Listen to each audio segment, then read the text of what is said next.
Živa svet, še dobro, da sem danes prišla do snemanja tega vloga, ker bi skoraj pozabila. Pač z bratom sva igrala cel dan igrice, ker je glih ena nova prišla ven. Ampak pustimo zdaj to.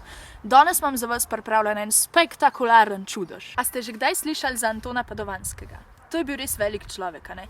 Noro, kakšne čudeže je Bog delal z njegovo pomočjo. A vas zanima? Ok, vam povem zaradi tega, ker sem že tudi sama čist neučakana, da boste zvedeli. Torej, Anton Padovanski. Nek kmet ga je izzval, češ, da ne verjame v sveto Evharistijo in da je to larifari.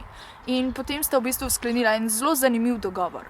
Kmet je rekel, da ne bo nikoli več podvomil v sveto Evharistijo, če bo njegov osu po 3 dneh stradanja rajši izbral, da slavi Boga, kot pa da bi pojedel hrano. In veste, kaj se je zgodilo? Kmet je res cele dolge 3 dni stradal tistega ubogega osla in Anton Padovanski se je po 3 dneh odločil, da se bo z monštranco odpravil k oslu in mu ukazal, da naj slavi Boga. In osel se je dejansko obrnil proti monštranci, namesto da bi vzel hrano, ki mu jo je lastnik ponujal. Pač osel se je priklonil do tal. Mislim, kaj?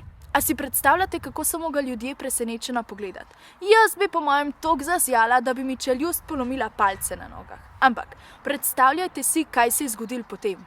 Pred hostijo je na kolena padel tudi kmet, ki je zatrdil, da se je motil in da ne bo nikoli več podvomil v skrivnost in v moč svete Evharistije. No, a ni zanimiv tale čudež? Vem, ja, tudi jaz sem bila presenečena, ampak zdaj sem se v bistvu še nečesa spomnila.